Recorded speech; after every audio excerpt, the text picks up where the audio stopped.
Jeremiah 29:13. You will seek me and find me when you seek me with all your heart. How can we know God? How can we know God better, higher, deeper? When we seek with all our heart, in a personal way, in a personal correspondence with the Spirit of God. Zacchaeus and salvation. Father, we thank you that you are available, reachable, that through the Spirit and because of the work of your Son Jesus, you have made yourself very, very close to us. Teach us now, enable us to understand another deeper aspect of you so that we may be more godly in our lifestyle, in our living, and you will be more real in our daily life. We seek you, Father. Be the speaker. Teach all of us. In the name of Jesus, your Son, we pray with thanksgiving. Zacchaeus and salvation. Luke 19:1-10. Pumasok si Jesus sa Jericho at naglakad sa kabayanan. May isang tao roong ang pangalan ay Zacchaeo, isang pinuno ng mga maniningil ng buwis, at siya'y mayaman.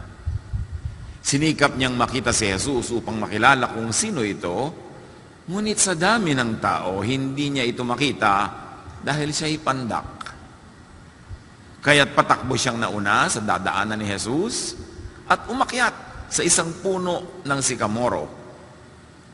Pagtapat ni Jesus sa lugar na iyon, tumingala siya kay Zacchaeo at sinabi, Zacchaeo, bumaba ka agad sapagkat kailangan kong tumuloy ngayon sa iyong bahay. Nagmamadaling bumaba si Zacchaeo at tuwang-tuwang tinanggap si Jesus sa kanyang bahay. Lahat ng nakakita nito ay nagbulong-bulungan. Nakikituloy siya sa isang makasalanan? Sabi nila. Tumayo si Zacchaeo at sinabi niya kay Jesus, Panginoon, ipamimigay ko po sa mga mahihirap ang kalahati ng aking kayamanan. At kung ako'y may nadayang sinuman, isasauli ko ito sa kanya ng maka-4 na beses. At sinabi sa kanya ni Jesus, ang kaligtasan ay dumating ngayon sa sambahayang ito, sapagkat anak din ni Abraham ang taong ito. Ang anak ng tao ay naparito upang hanapin at iligtas ang naligaw. At naway iba yung pagpapala ang tanggapin natin sa pagkabasa ng napakagandang kwentong ito. Balikan natin at hanapan ng leksyon para sa ating mga sarili. Ang mga kwento sa Biblia ay hindi lang nandyan to entertain, to tell a good story, kundi para angkinin, gawing personal, hanapan ng personal na mensahe para sa ating mga pribadong buhay. Luke 19:1-2. Jesus was going through Jericho where a man named Zacchaeus lived. He was in charge of collecting taxes and was very rich. So the story was very emphatic. He was very rich. Perhaps because he was a tax collector, or perhaps because of a combination of other reasons, but in both cases, he was very rich. He would have had no need for Jesus kasi mayaman na naman siya. Pero bakit niya ginawa ang kanyang ginawa? Luke 19:3-4, Jesus was heading his way, and Zacchaeus wanted to see what he was like. So Zacchaeus wanted to see what Jesus was really, really like. But Zacchaeus was a short man and could not see over the crowd. So definitely, he was interested.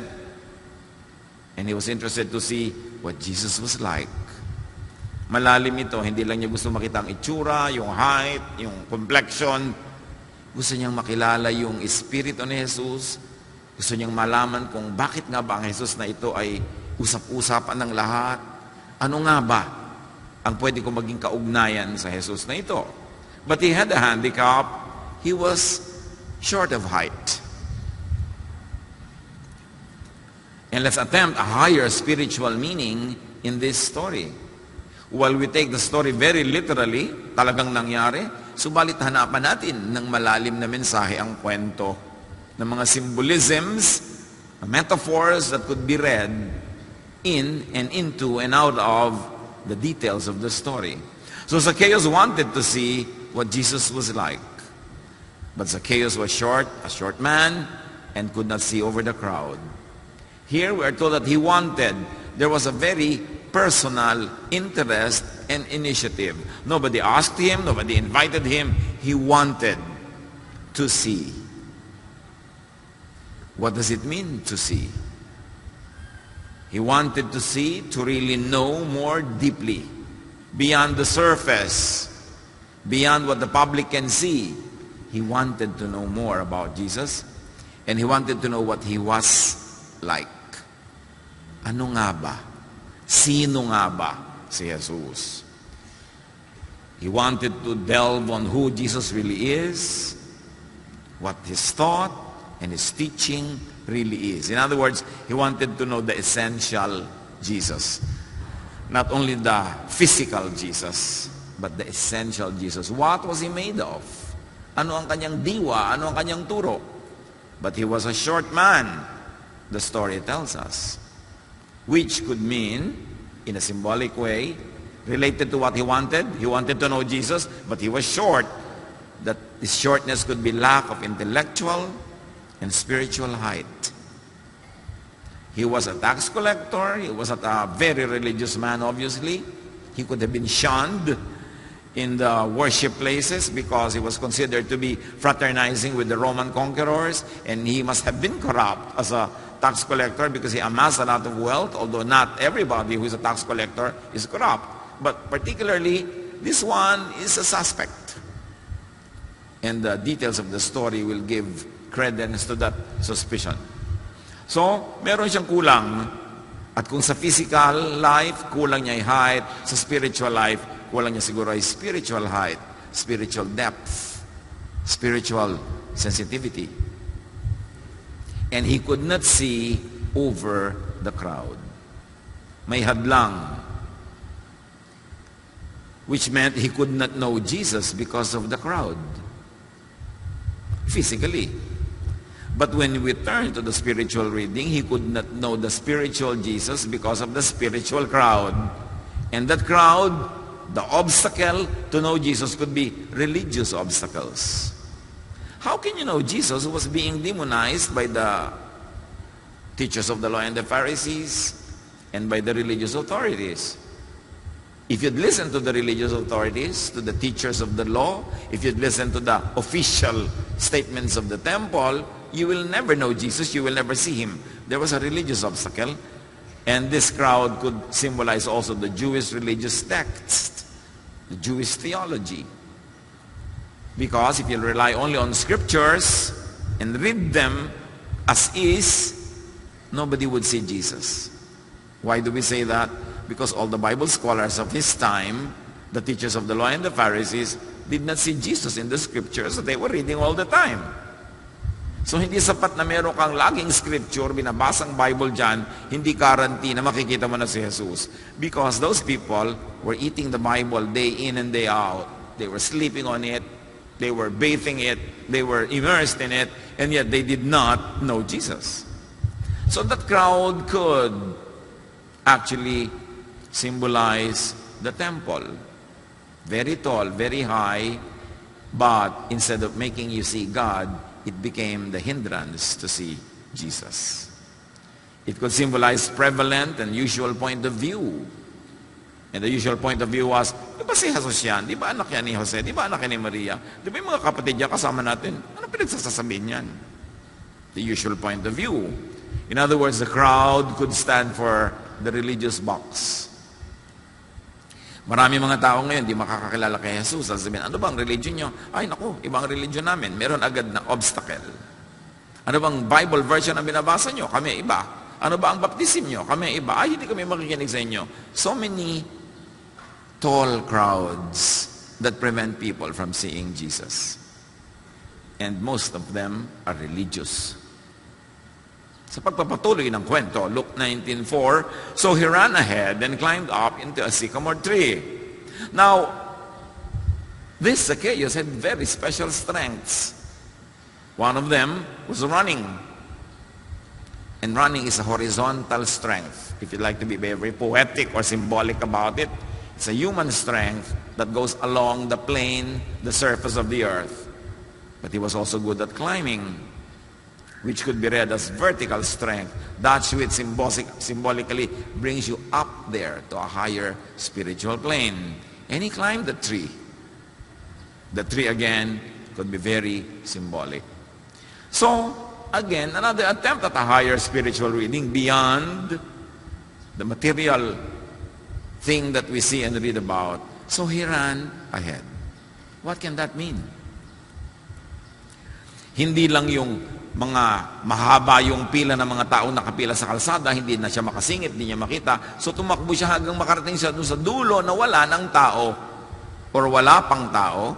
Doon pa lang siya makakakita ng magandang angle or view of Jesus. So he ran ahead.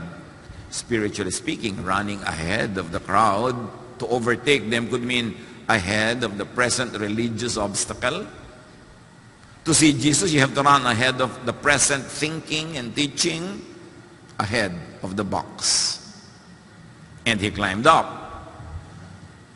And to climb up could symbolize going above the present religious obstacle, going above the usual religious thinking and teaching, going above the box.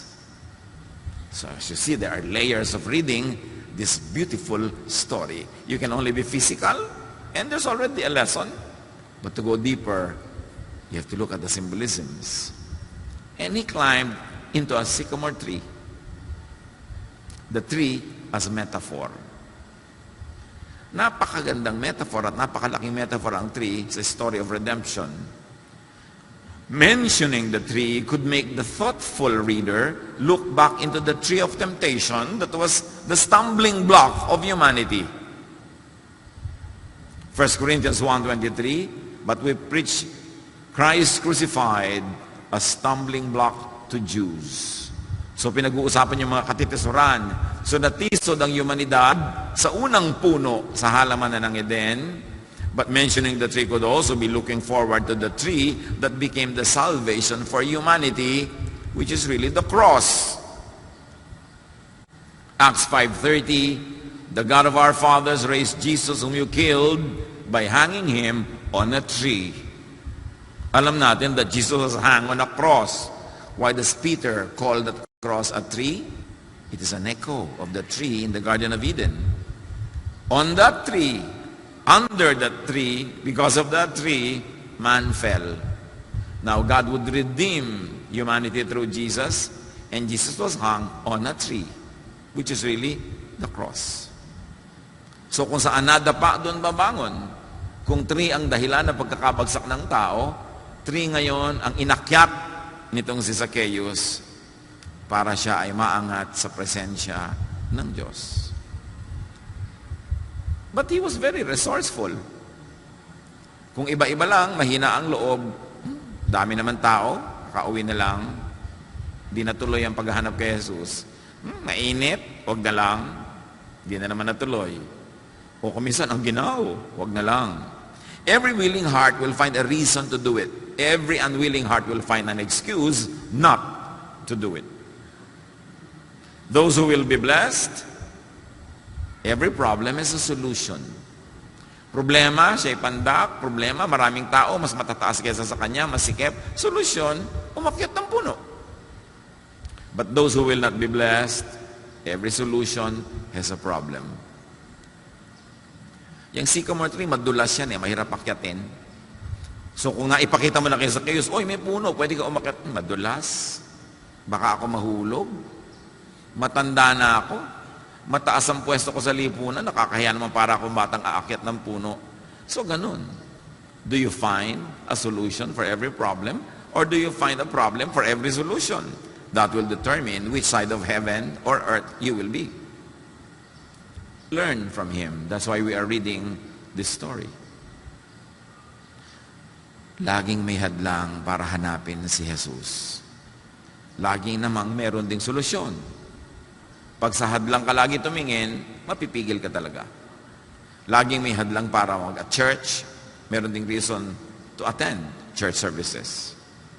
May hadlang para mag-open ka ng Bible study sa iyong bahay. Pero meron ding solution sa mga problemang yon. Laging meron.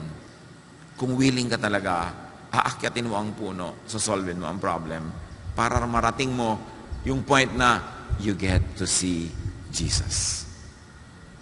Luke 19:5, when Jesus got there, He looked up and said, Zacchaeus, hurry down. I want to stay with you today.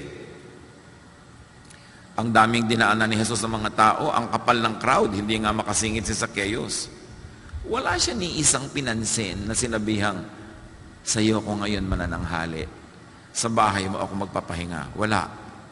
At kung kailan nalampasan na ni Jesus ang pagkamaraming tao na nasa eye level niya, madaling makita, ayun pa, itong si Zacchaeus, nakasalalak, nakasabit, nakabitin, nakakiyabit sa puno, siya pa yung nakita.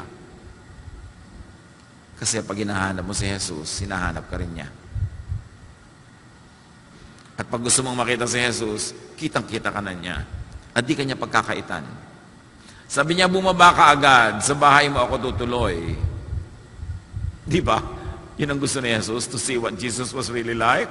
Now, up close and personal and private, masosolo niya si Jesus sa bahay niya. Zacchaeus wanted to see what Jesus was really like. Zacchaeus did what he could do to see Jesus. It was given to him. Ganon din tayo. Hindi siya kwento dyan. There is a Zacchaeus in each one of us. Kung talagang hahanapin natin si Jesus, tayo man, ginugusto niyang makapiling. Matthew 7:7, ask and it will be given to you. Seek and you will find. Knock and the door will be opened to you. It's really your initiative that counts. Yung willingness natin to get out of our comfort zone, not to be daunted by obstacles, but to climb the tree in order to see Jesus. What kind of tree must you climb to see Jesus? What kind of obstacle must you overcome? Now, how to see Jesus and how to see what Jesus is really like? Initiate, ask, pray, act, seek, study, reflect, meditate. Mga kapatid, tayo ay blessed kung meron nagtuturo sa atin sa isang Bible study, kung may nangangaral sa atin sa isang preaching event. Pero mas maganda na meron tayong personal na pag-aaral, personal na pagbabasa ng Biblia, at kahit hindi binabasa yung Biblia, dagdag na personal na pananalangin, pakikipagniig sa Diyos, meditation, reflection, dahil doon natin makikilala si Jesus ng personal. Pag ipinapakilala si Jesus sa ganito mga pagkakataon, this is a general Jesus for everybody. Sa isang Bible study, it is a universal Jesus for everybody, but in the quiet place of your own room, in your own meditation, dun magpapakilala si Jesus sa iyo ng napaka-personal.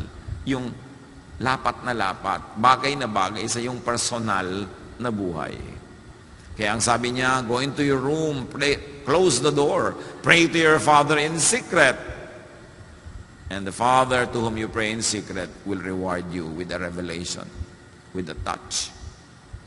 Huwag niyong pababayaan ang inyong personal time with God. Huwag niyong iasa sa 1.5 hours of official worship service. Huwag niyong iasa sa 1 hour Bible study. Kailangan ipaglaban ninyo ang pinakanapakalaking mahalaga niyong karapatan bilang anak ng Diyos, makipagniig sa Kanya in a personal way. Huwag kumain lamang ng spoon-fed spiritual nourishment. Kailangan magsikap kayo, maghanap buhay, spiritually speaking, to know God more. Para yung revelation sa inyo ng Panginoon na napaka-personal, hindi nyo kailangan hanapan ng approval sa isang tao, o yung kailangan hanapan ng approval sa isang relihiyon, yung pakikipagniig sa inyo ng Diyos, yung leading niya teaching, hindi nyo kailangan i-refer kung kani-kanino dahil personal ang revelation na ibibigay sa inyo ng Panginoon. And you've got to persist, to knock, to get out of the box, like Zacchaeus got out of his house. Sa Middle East, is either mainit o malamig, walang gitna. So meron siyang hinarap at tinawid na ganon. And then you open the door when Jesus knocks. Huwag matakot na maabala ni Jesus. Huwag matakot na may maiba sa buhay. Kasi kung maiiba man yun, siguradong for the better. Although, the transition from here to there could sometimes be difficult. But it's worth the journey to get to the destination. Revelation 3:20, listen, I am standing and knocking at your door. If you hear my voice and open the door, I will come in and we will eat together. In Middle Eastern culture, eating together is the highest level of fellowship. In fact, when you ate together with anybody among the desert dwellers of the Middle East, it means they'll give their life to you for you. They will die for you. So when Jesus says, I'll come in and eat with you, Jesus says, I'll die for you. I'll give you my life. I love you. I will love you to the fullest. Don't hesitate to open your door. Don't be afraid to rearrange your life. Don't be afraid to accommodate Jesus, because this Jesus gives his life to you. Now, doing all this, Zacchaeus began to see what Jesus was really like. Ano ba yung talagang imahe ng Diyos sa Israel nung panahon na yon? Na ang Diyos nandun sa kanyang templo, napapaligiran ng mga pader, makakapal na mga kurtina, na yung templo ay divided into the public area. Yung pinakalabas, pwede yung mga Gentile, and then may area pagpasok mo, mga Hudyo na lang, hindi na pwede ang Gentile. Paglampas mo doon, mayroong holy place, ang pwede na lang doon yung mga big time sa kabanalan, may mga rango and everything. And then there's the Holy of Holies, na ang nandun lang is the Ark of the Covenant, the symbol of the presence of God. Walang nakakapasok doon. Yun lang high priest, and only once a year. Para magdala ng offering sa kasalanan ng bayan. Pero yung high priest, may mga suot siyang maliliit na kampana sa kanyang damit at may isang tali sa kanyang paa na mahabang-mahaba.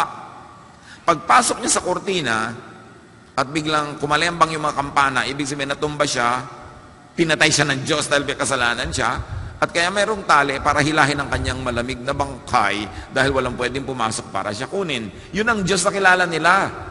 Yung Diyos na pag pumupunta sa bundok ay umuuga ang lupa, lumilindol, may mga apoy, may pyrotechnics. Diyos na nakakatakot. Diyos na pag nagkamali ka, bubuka ang lupa, lululunin kayo at kakainin ang buhay. Yung pagka nagalit sa iyo ang Diyos, magpapadala ng sangkaterbang ahas at ipapatuka ka. Yung Diyos na nangangahoy ka lang sa araw ng Sabat, papatayin ka niya. Yung Diyos na nagsasabing, pagka nagkasala ang isang babae o lalaki ng pangangalo niya, ay batuhin hanggang mamatay. Yun ang Diyos na ipinakilala ng templo sa mga tao. At itinuwid yun ng tunay na Diyos sa langit. Kaya ipinadala si Jesus. Hindi ako ganyan. Fake news yan. Kaya si Jesus, anong nangyari? Yung babaeng nahuli sa pangangalo niya, babatuhin according to the law, di niya pinabato. Yun ang tunay na representation ng Diyos sa langit. Yung mga nagkakasala, sabi ni Peter, ilang beses ko bang papatawarin na nagkakasala? 7 times po ba? Kasi ang requirement sa kanila, 3 times eh. So, doblehin mo, 6. Dagdagan mo pa na isa, 7. Bidang-bida ka na. Pero sabi ni Jesus, no, kulang. 70 times 7.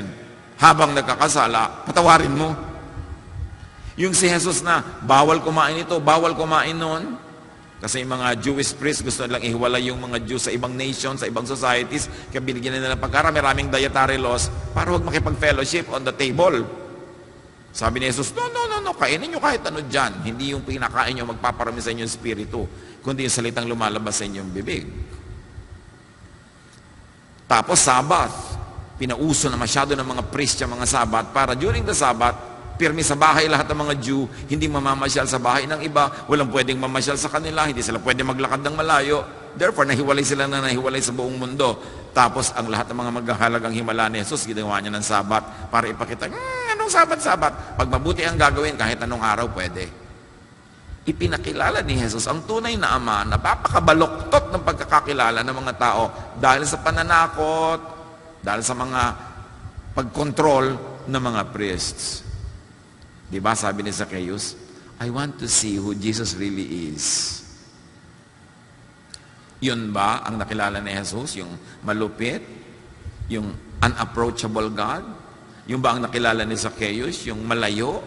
Yung aloof? High priest lang ang pwedeng lumapit? Hindi pwedeng lumapit ang may kasalanan, mamamatay? Ang nakita niya si Jesus na siyang pinakatalamak ang pagiging makasalanan sa tingin ng lahat, sa bahay pa niya tumuloy. At itong Jesus ba na ito, hindi mo pwedeng abutin? No! Tiningala siya. Samantalang ang daming dahong nakatakip-takip sa kanya, halos hindi mo na siya makita. Bumaba ka, sa iyo ako pupunta ngayon. Yung mga pare, yung mga religious leaders, hindi sila pumupunta sa bahay ng mga makasalanan kasi anino lang ng bahay ng makasalanan, hindi sila dumadaan. Kahit malayo pa ang daanan nila, hindi sila mag-shortcut kung mapapunta sila sa ilalim ng anino ng bahay ng makasalanan. Pero si Jesus pumasok sa bahay ni Zacchaeus. Nakita nga niya kung sino si Jesus. At nakita niya kung sino ang Diyos na ipinapakilala ni Jesus. Dahil lang umakyat siya sa puno. Now, what Zacchaeus got to know was very interesting, that Jesus is aware of sincere seekers. That Jesus honors and reveals himself to those who seek him.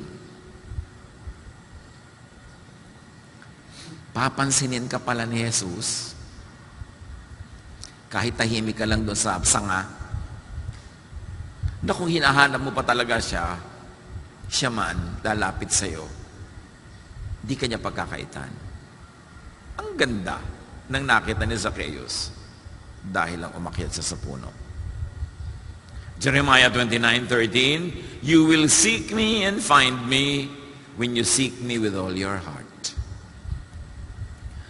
Ang dami magtatanong, Pastor, ang tagal-tagal ko na po nag-Bible study pero naguguluhan pa rin ako sa Diyos. Ang tagal-tagal ko na pong Kristiyano pero ganito pa rin ako. Hanapin mo ang Diyos personally. Mas magdasal ka, manahimik ka. Lampasan mo yung mga sinasabi sa iyo ng relihiyon tungkol sa Diyos. Yun nga yung crowd na nakaharang Experiensyahin mo ang Diyos in a very personal way and no need to affirm it with the opinion of the religious. Meron kang karapatan na lumapit sa Diyos dahil anak ka ng Diyos. Walang apo ang Diyos, lahat anak. So hindi mo kailangang dumaan dun sa anak niya dahil apo ka lang. Approach God. Pray. Bring your case to God. Marami mga buhay ng mga tao, mga kapatid. Pag nakinig ka sa religion, makokondemn na sila buong buhay. Hindi na sila sasaya. Wala na silang second chances. May mga magsasabi sa akin, Pastor, ito po yung buhay ko, ganito nangyari, naging biktima ako ng ganito to, ganun. Pero ayaw po ako ng payagan ng simbahan na magkaroon ng second chance sa buhay. I said, you bring your case to God. Mas mabait ang Diyos kesa sa simbahan. Ilapit mo sa Diyos ang kaso mo. Huwag mong hanapan ng approval ng mga tao. Yung mga tao na yan, hindi a-approve ng gagawin mo para ka sumaya, para ka guminhawa, para ka lumigaya. Pero pag naman natumba ka dyan, di ka rin naman nila dadamputin. Pag nagutom ka, di ka rin nila pakakanin. At kung pagkakati-kati ng likod mo, wala namang kakamot. So, dalhin mo sa Diyos ang kaso mo, gawin mo ang sinasabi ng isip mo na pinakamakakabuti sa'yo. Kung nagkamali po ako, di pasensya ka kung mapagalitan ka ng Diyos. Nagkamali ka. But at least you tried. Pero kung hindi ka man na magta-try, sinikil mo na yung buhay mo, kinulong mo yung buhay mo, tinanggalan mo na ang sarili mo ng chance sa sumaya, tatanda ka na, mamamatay ka na, magiging lupa, alikabok, sodium chloride, magiging calcium, potassium ka, di ka na sumaya, kapapakinig mo sa simbahan. Sa Diyos ka makinig. Napakabait ng Diyos na ipinapakilala ni Jesus. Lampasan mo ang mga nakatakip sa ating mga mata na inilalagay ng relihiyon. Tulad ng ginawa ni Zacchaeus, nilampasan niya yung mga tao at nakilala niya si Jesus. Ang bait pala. Hindi naman pala siya papagalitan. Hindi siya itatakwil. Sa bahay pa niya tumuloy.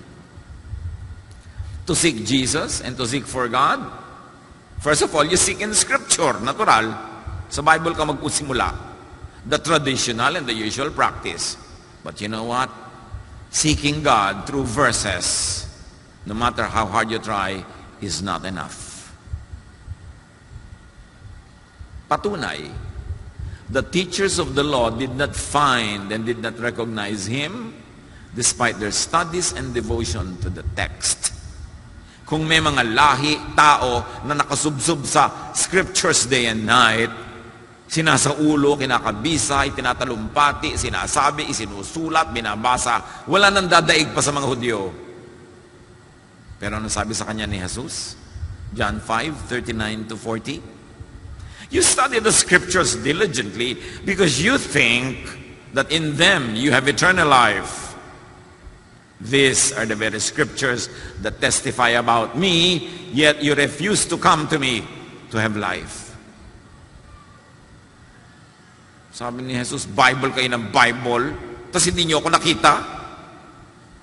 At ngayon mga kapatid, napakaraming mga tao, Bible ng Bible, wala ding nakikitang Jesus.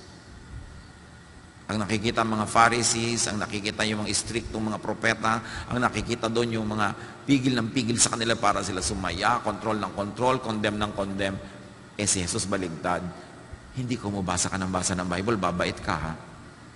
Maraming nagbasa doon sumungit. Nung nagbasa doon naging mga malayo sa makamag-anak. Nung nagbasa doon naging palapintas, naging separatist sa kapwa-tao, naging wala nang mabuti kundi siya at ang kanyang grupo, sumama pa ugali. So yes, you begin with scripture but you don't end there. Because you have to use the scripture as your stepping stone, and then you have to use your personal devotion, the Spirit of God, your personal reflection, for you to really know and see who Jesus is. Kaya sabi ni Jesus, hindi nakukuha yan kung saang templo ka pumupunta. Hindi nakukuha yan kung saang bundok ka umaakyat para magdasal. Hindi nakukuha yan sa kung anong version ng Bible ang binabasa mo. Kaya sabi niya sa babaeng Samaritano, alam mo ba darating ang panahon, hindi na dito sa templo, ninyo dito sa Samaria, kayo magdarasal. Hindi rin sa templo sa Jerusalem. No, parehong hindi dyan.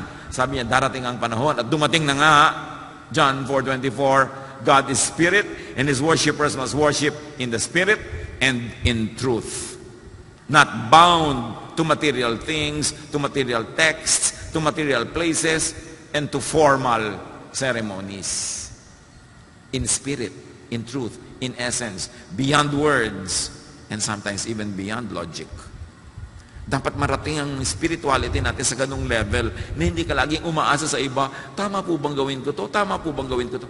30 taon ka na simba ng simba, hindi mo pa malaman kung anong tama para sa'yo. Kailangan mo ng isang tao na may bigote dito, may suot doon, may costume dito para magsabi sa'yo kung anong tama para sa'yo. Kailangan na iisip mo na yan.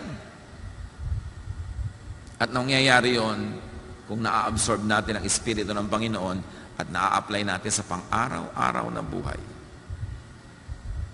To seek Jesus and God, seek in Scripture, and very importantly, seek in spirit. Beyond intelligence, beyond knowledge, beyond logic, the Spirit speaks to us with sighs too deep for human words. Kailangan maging espiritual, hindi lang religyoso. So seek for Jesus in prayer, meditation, in truth. Beyond the words, beyond the text of Scripture, and beyond the usual theologies and traditional frames of any and all religions. Religions are interpretations of God. You can go directly to God and correspond with God. Religions, especially if they are very Jesus-based, can help us, can aid us, can hold us by the hand and take the journey together with us. But the deeper journey of spirituality, you have to take yourself on your own. Nobody can do it for you, and nobody should do it for you. It's a personal journey, like Zacchaeus climbed the tree alone. Luke 19:6, Zacchaeus hurried down and gladly welcomed Jesus. So welcome with gladness, no hesitation, no fear. Verse 7, everyone who saw this started grumbling. This man Zacchaeus is a sinner, and Jesus is going home to eat with him. Nakakita na naman ng reklamo yung mga reklamador. Dapat nga natuwa sila, Jesus went with the sinner, kasi sinner din sila, di pwede rin sumama sa kanila. But no, they labeled Zacchaeus a sinner and not themselves. And whoever will say, I am a sinner, I am not perfect, I am lacking, I am sick, yun ang pinupuntahan ni Jesus. Nag-aayos-ayusan ka dyan, kunwari, nagpe-perfect-perfectan ka dyan, nagra-righteousnessan ka dyan, hindi ka mapupuntahan. Bakit? Sabi ni Jesus, I came to seek and save the lost. I came for the sick.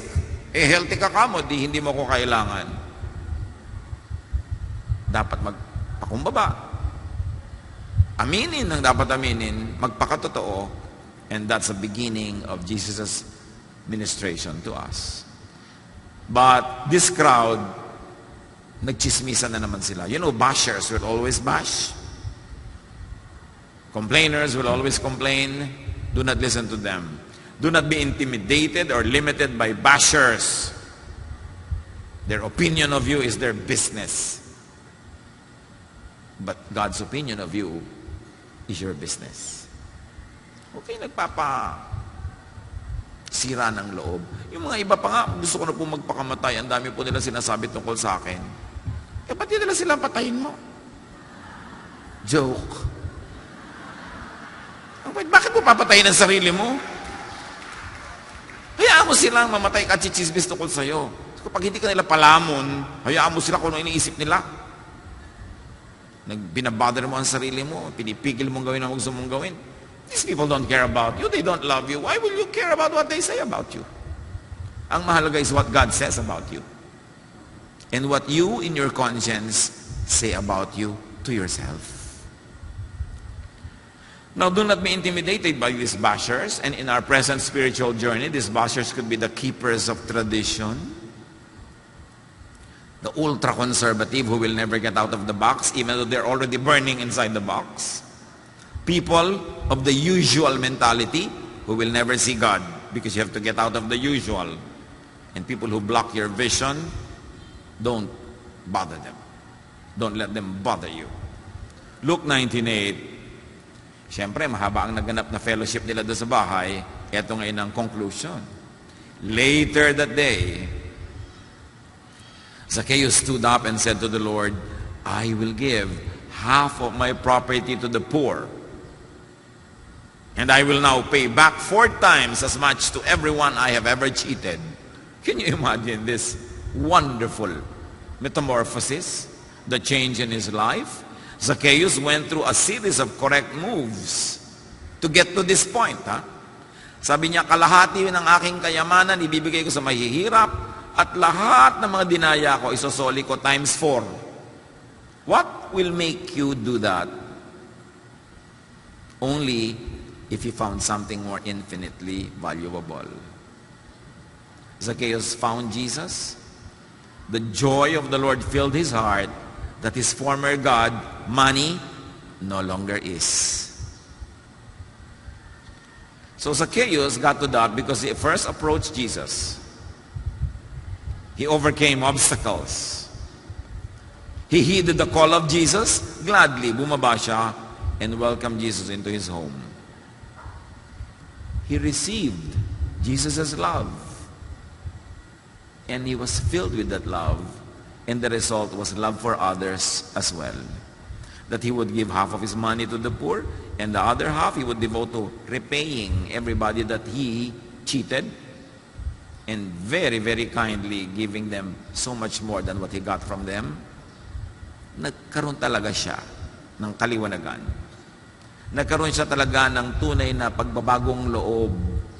A true born-again experience. Because a true born-again experience leads to your changing of your mind, changing of your values, and changing of your love. Now he could be giving. Now he would give much. Now he would correct his mistakes. Because he saw who Jesus really was. So masusukat natin ang ating mga sarili kung nakita nga ba natin kung sino talaga si Jesus sa pinagagagawa natin sa buhay. Sa mahalaga sa atin sa buhay. Nagkaroon na ba tayo ng pagmamahal sa mga weak? Yung poor is always representative of everybody else who is disempowered, disenfranchised, minimalized, judged, excluded, kicked out, falling in the cracks, suffering in the dark. Yun ang minamahal ng tunay na maka-Jesus. Tapos ang mga pagkakamali itinutuwid, yun ang tunay na repentance. Luke 19:9, Jesus said to Zacchaeus, "Today, you and your family have been saved, because you are a true son of Abraham. The Son of Man came to look for and to save people who are lost." Talagang naligtas ka at ang iyong sambahayan. At ano yun? Zacchaeus was saved because he was a true son of Abraham. And Abraham was known for his faith and faithfulness. Not for personal righteousness. Faith and faithfulness.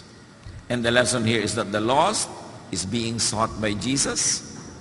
And the lost only need to acknowledge their lost status and their need for Jesus. Kailangan lang sabihin mong kailangan ko si Jesus. At gawin mo yung pag-akyat mo sa puno na yan. Zacchaeus saw what Jesus really is like. The Jesus, unlike the God presented by the religion, Jesus is caring, reaching out, reachable, responsive, generous, accepting, affirming. At lahat ng katuruan ni Jesus sa buong Gospels, paulit-ulit ang tema na yan.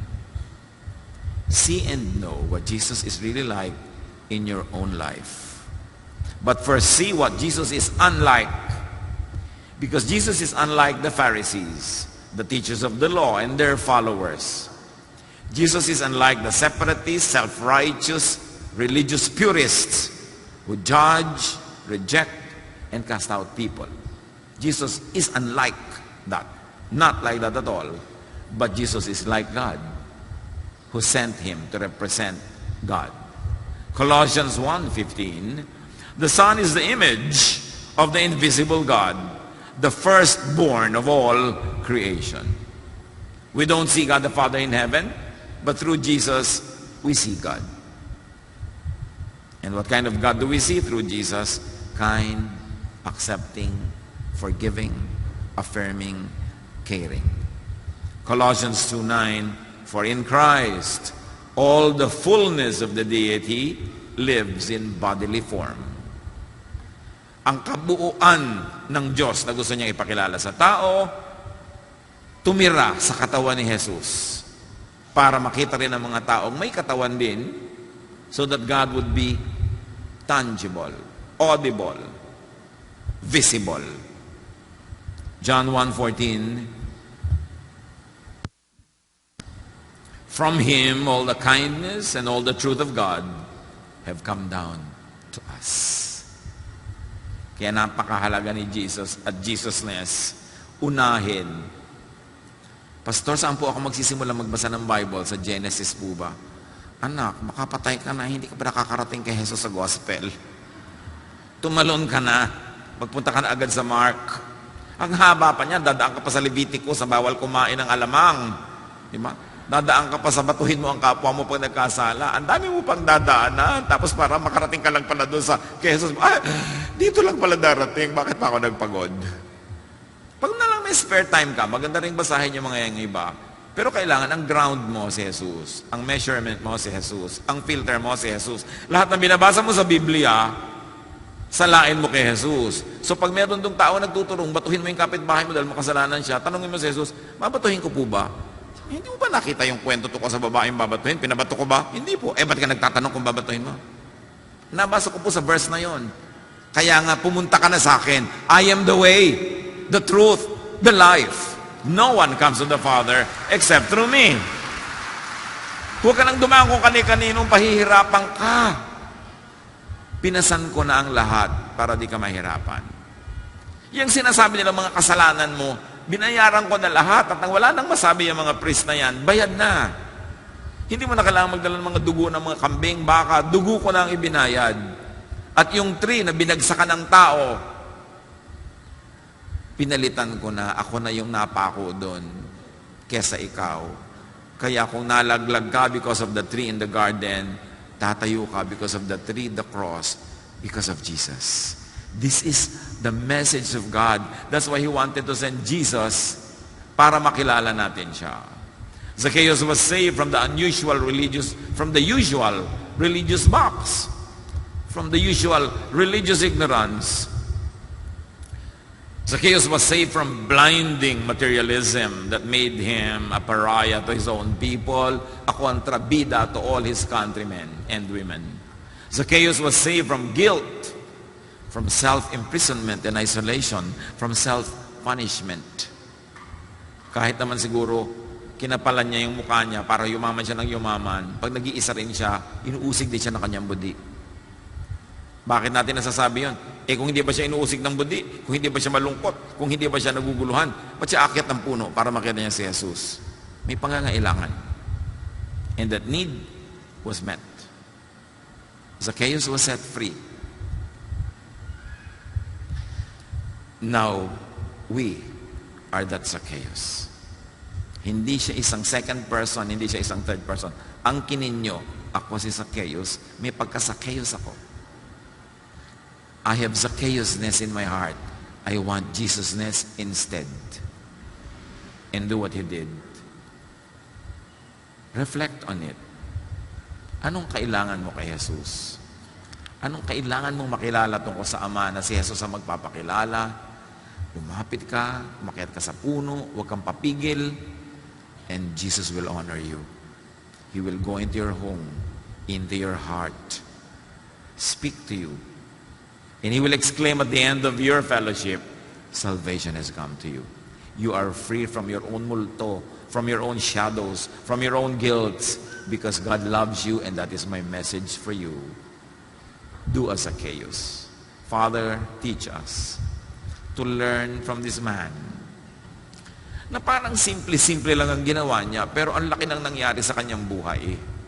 Teach us to make applications for our own needs, our own questions, our own Zacchaeus-nesses. Pagbulay-bulayan mga kapatid, sumandali, humingi ng leksyon mula sa Ama, how to own Jesus-ness instead of Zacchaeus-ness. Be with the Lord in silent reflection.